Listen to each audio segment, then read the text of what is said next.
Voter Adhikar യാത്ര ബീഹാറിലെ 20ഓളം ജില്ലകളെ ഉൾപ്പെടുത്തി 1300ഓളം കിലോമീറ്റർ ദൈർഘ്യമുള്ള നമ്മുടെ രാജ്യത്തിന്റെ ജനാധിപത്യ സംവിധാനം സംരക്ഷിക്കപ്പെടണം എന്ന ആഹ്വാനവുമായി നമ്മുടെ പ്രതിപക്ഷ നേതാവ് ശ്രീ രാഹുൽ ഗാന്ധി നയിക്കുന്ന 16 ദിവസം നീണ്ടു നിൽക്കുന്ന യാത്ര. എന്നാൽ ഇത്തരത്തിൽ യാത്ര ചെയ്ത് ഒരു സമരം നടത്തി അന്താരാഷ്ട്ര മാധ്യമങ്ങളുടെ എല്ലാം ശ്രദ്ധ പിടിച്ചുപറ്റി സാക്ഷാൽ ബ്രിട്ടീഷ് സാമ്രാജ്യത്തെ തന്നെ പിടിച്ചു കുലുക്കിയ ഒരു സംഭവമുണ്ട്.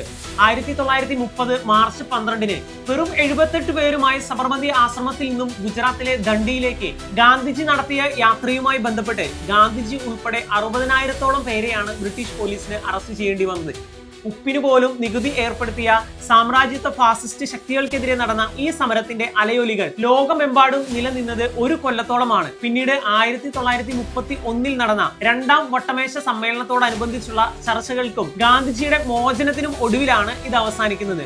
ദണ്ഡി യാത്ര ഇന്ത്യൻ സ്വാതന്ത്ര്യ സമരത്തിൽ ഒരു നാഴികക്കല്ലായി മാറിയതുപോലെ രാഹുൽ ഗാന്ധി നയിക്കുന്ന വോട്ടർ അധികാർ യാത്ര ഇന്ത്യൻ രാഷ്ട്രീയത്തിൽ എന്തെങ്കിലും ചലനം ഉണ്ടാക്കുമോ? അഭിപ്രായങ്ങൾ കമന്റ് ബോക്സിൽ രേഖപ്പെടുത്തുക. കൂടെ സബ്സ്ക്രൈബ് ചെയ്യാനും മറക്കല്ലേ.